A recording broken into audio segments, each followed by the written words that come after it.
I was putting Madison down for a nap, and her father at the time was deployed with the military, and so we were talking about things we were looking forward to when he would return. And I said, what is it that you want to do most with Dad when he comes back? And she said, I want to play the bed game. And that simple little phrase changed everything for us. There were several games. They were all games. There was a language that was used that Mom would have never picked up on. I knew that I would need to reach out for some help. And the next day started the process with the authorities. So at the time, I didn't even know that an advocacy center existed. And so we just started the process of going to therapy and doing whatever the police would tell me to do. But nobody was really kind of helping us along the way. A teacher at school told us about the CAC. And so that's how we found this place. What they do here is truly priceless, because they work with these kids to dig this yuck, basically, up, and to bring it up to the table where it's just messy and awful and just painful. But yet they don't leave them there. They work with them to get it under control, to frame it in a new light, to realize what can be done. It's the place that kids are given a wonderful shot at a very happy, healthy, and productive life. There are over 800 child advocacy centers across the United States. And they were really created because the system wasn't putting children first. Kids were being interviewed multiple times.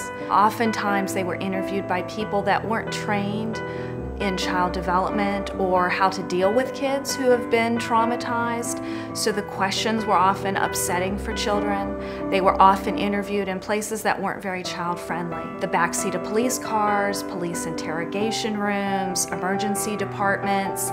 And then even after they were interviewed, they were often just kind of floundering in the system. Families didn't know where to take their kids next to help them heal. And so the idea behind a child advocacy center is that let's create a place for kids where kids are put first.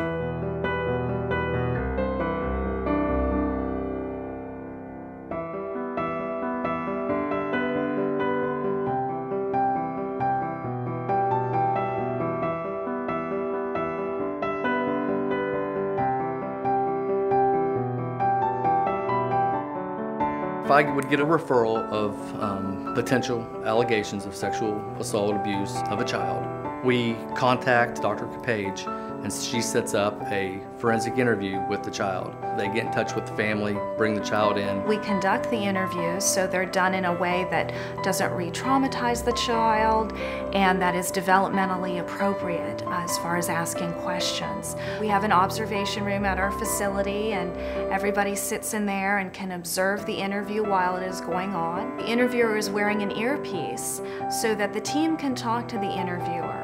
So when the investigators are observing the interview, if there's something that they want the interviewer to get a little bit more detail on, they can talk into the earpiece. You immediately know which way to go with that investigation. We want the best evidence that we can to bring this person to justice for what they did to these children, and this is the best place to do it.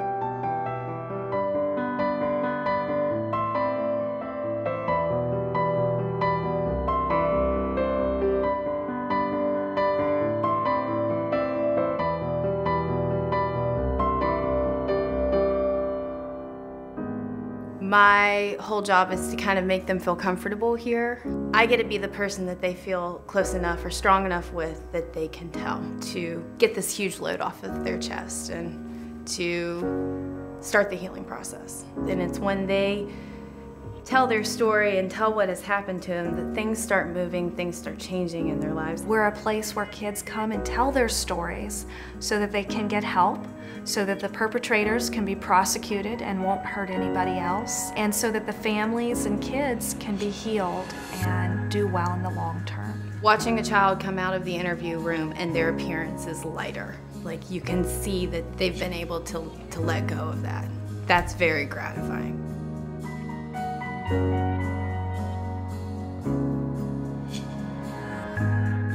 There's a lot of fear.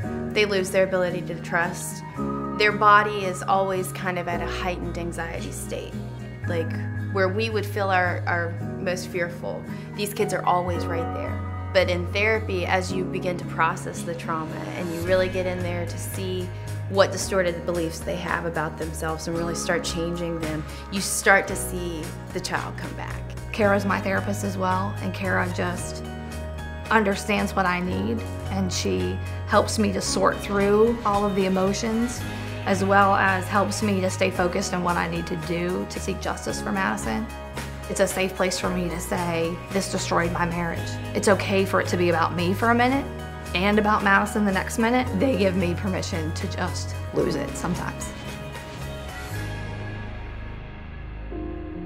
August 2nd, 2009, our life changed. Just a typical family day in the home until my daughter came to me and told me something had happened to her by another family member, and that family member was in our home at that time. Your mind goes in 100 different directions, and you had no idea what the next step was. The way you were treated, the way you were talked to, the way everything was presented to you and your child, you knew it was the place to be. And when we first walked in, we didn't know up front that the services were free. And that was, to have that financial burden taken away, to not have to worry about that, it's like, oh, thank you, God, thank you. You can just let that worry go, and then you can heal. It took a traumatic situation and made it safe and turned it out to be happy. And we're a much stronger family, and we've moved forward. We ended up with a conviction of 2 counts, and each count carries 15 to 45 years in prison. And he was found guilty on both counts. The CAC knew the right questions to ask, they knew the right people to talk to, they knew the right path to take. And if we would have had to seek professional services that charge by the hour, there would have been no way we could have received the counseling that we needed. None. They're doing this because they care. They truly, truly care.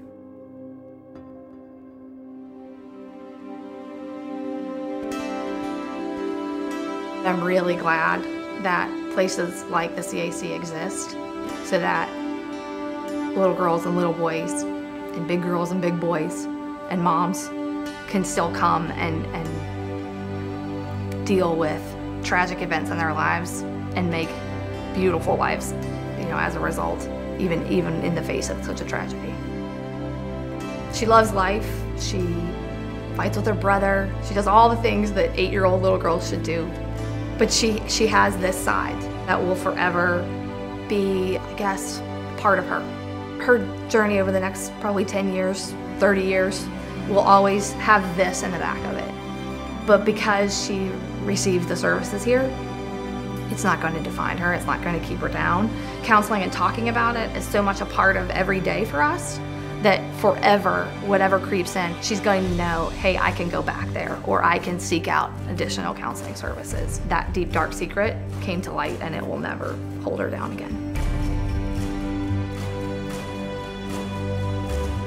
I had a mother tell me she had her son back, and even talking about it now, to be able to think that I had any help in that is the most gratifying thing ever. I believe in my heart that she'll be the one sitting here in this chair someday. She'll be the one sharing her story because the Advocacy Center helped her give a voice to what happened. I do wish that there was some way that we could express to people this is where we should be pouring our heart, soul, and financial efforts into, because they're doing things that I could never do on my own. A million years of trying what they're able to do in this building.